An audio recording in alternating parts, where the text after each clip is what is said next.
I'm about to tell you something that could change your life forever. Right now, someone with less talent than you is working harder than you, and they're about to pass you.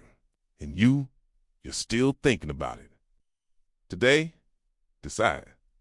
Will you be one of those who only dream, or one of those who live their dreams? Watch until the end.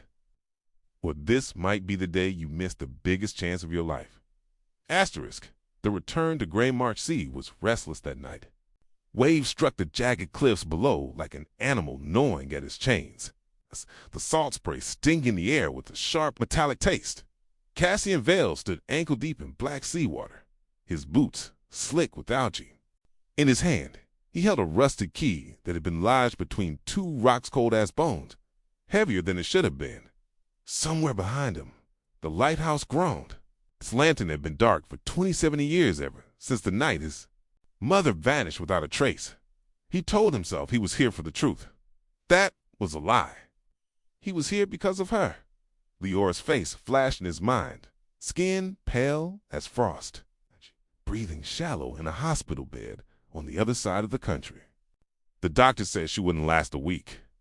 But Cassian refused to believe her story was ending. Rumors spoke of a hidden treasure buried beneath Graymarsh Lighthouse. Something older than the town itself, and object said to buy you back from the dead. Most laughed it off as folklore, a Cassian. D.I.D. in single quotes T, the key in his hand, he suspected, was the first step toward finding it. The voice in the darkened side, the lighthouse smelled of brine and abandonment. His flashlight's beams swept over cobweb-draped beams and a spiral staircase curling in the shadow. Halfway to the stairs, he froze. Another presence was in the room. Should have stayed gone. Vale. Orrin Blackwell stepped into the light tall. Broad-shouldered eyes like a man who saw storms before they arrived. A fisherman, the only one still mad enough to work these waters at night? Cassian's grip tightened on the flashlight. You've heard the stories. Orrin shook his head. Stories keep people alive. Ignore them, you end up like the rest. The rest. Go check the cliff graves, Orrin muttered, brushing past him toward the door. But if you open what's locked, you'll wish you hadn't. The first to St. Cassian climbed the staircase, boots clanging on iron. At the top was the lantern room, its walls etched with strange carvings, spiraling inward toward a trap door in the floor. The key in his pocket felt like a heartbeat. When he turned it in the lock, the carvings began to glow steady, alive. The trapdoor swung open to reveal a shaft lit by some unseen source.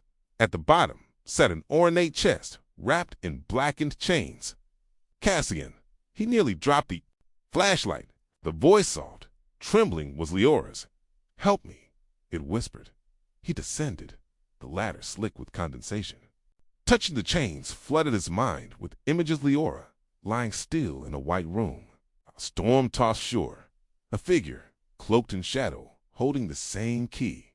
A thought, not his own, slid into his skull. To save one, you must trade another. The dead don't age. The trapdoor slammed above him. He spun. A figure stood at the base of the ladder, her silhouette framed by the faint glow. It was his mother. She hadn't aged a day, Cassian, she said, voice steady but eyes wet. You shouldn't have come back. He staggered backward. You're dead. No, I'm bound. She looked at the chest. That key opens more than you understand. You think it's for her, but the price. She's dying, he said, cutting her off. Her eyes flashed. And what about me? Forbidden Tizen, the cramped light of the shaft. The air thickened between them, not the air of mother and son, but of two people bound by something deeper, darker. Cassian had spent years burying what had happened before. She vanished, the whispered conversations, the glances too long to be innocent, the way his father's anger had boiled until the night she disappeared. The town had its rumors. He had his guilt, and Leora. Leora was the one person who had never judged him for it. His mother stepped closer. I can show you how to save her, but you have to let me out first. My first betrayal. They climbed back to the lantern room. Mother moved like she remembered the place in her bones, heading straight for a hidden panel in the wall. Behind it was a second key sleeker, silver, humming faintly. "This unlocks the veil," she said. "The place where the chest came from. The treasures, not gold. Cash in its life. Stolen life." Before he could answer, footsteps thundered. Up the stairs, a coon burst in, rain slicking his hair. "Don't listen to her," he barked. "She's the reason the veil opened in the first place. She trades you to close it." Cassian turned to his mother, searching her face for denial. She said nothing. That was the first betrayal. The veil's rule, Zoran, forced the trapdoor open again, revealing the chest. This time, the glow from the carvings bled into the shafts like moonlight underwater. "You take from the veil, you give something back," Oren said. "It doesn't care if it's breath, blood, or sold, just so long as the trade is equal." His mother's voice cut through the damp air. "You can choose who to trade. You could give it. Him." She nodded toward Oren. The idea slid through. Cassian, like oil wrong, tempting. Inevitable second betrayal, they returned to the shaft together, Cassian holding both keys. As he knelt to fit them into the chest's locks, he felt the cold barrel of a gun pressed to the back of his neck. "Sorry, Vale," Oren murmured, "but I'm not the sacrifice here. You are." Cassian twisted, grabbing the gun barrel, shoving hard. The weapon clattered across the floor. Oren lunged, but the second key was already turning in the lock. The chest opened, and the veil opened with it. The sacrifice light poured out cold liquid, endless. Shapes moved in it, some human, some far from it. Leora's voice echoed again. Desperate now, Cassian stepped forward, ready to give whatever it took. But the veil was hungry, and it did not wait for volunteers. A shadow coiled from the light, wrapping around Oren's throat. His scream cut off as he was pulled inside, swallowed whole. The glow dimmed, even the chest empty. A whisper brushed Cassian's ear. Paid in full. The door still open when he woke.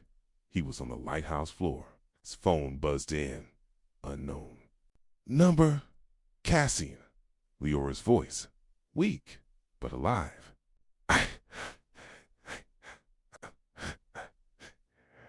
I think I just woke up.